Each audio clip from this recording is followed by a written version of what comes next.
In the Conference of London, following World War I, leaders of Britain, France, and Italy met to discuss the partitioning of the Ottoman Empire and the negotiation of agreements that would become the Treaty of Sèvres, under the leadership of British Prime Minister David Lloyd George, Prime Minister of France Alexandre Millerand, and Prime Minister of Italy Francesco Saverio Nitti. The Allied powers reached agreements that would form the basis of their arguments at the San Remo conference. Military administration of Constantinople. After the Armistice of Mudros, the Allies' military administration was established in Constantinople on the 13th of November 1918. But at the time they did not dismantle the Ottoman government to the Ottoman Sultan. The control of the Ottoman Empire was the main point of discussions during the conference. Most of the discussions were based on how to restrict the power of the Ottoman Sultan and how to keep him in Constantinople, literally and politically, including the size of the Sultan's army and the sharing of the Dardanelles Straits. A balance was sought to allow the Sultan to control the security of the Caliphate, but not to enable him to change the course of the peace settlements.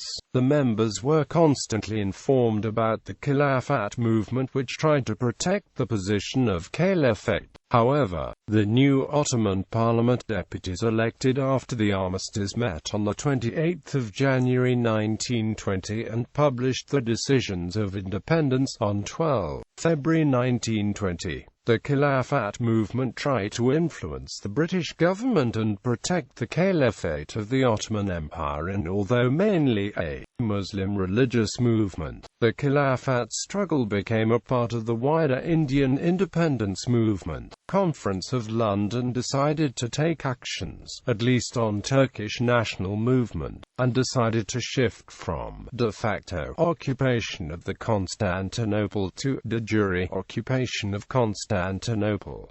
Treaty of Sèvres. In the Treaty of Sèvres, drawn up by the London Conference, finalized by the San Remo Conference, and signed by the Ottoman government at the French town of Sèvres on August 10, 1920, the mandatory for Palestine was tasked with putting into effect the declaration originally made on November 2, 1917, by the British government, and adopted by the other Allied powers, in favor of the establishment in Palestine of a national home for the Jewish people.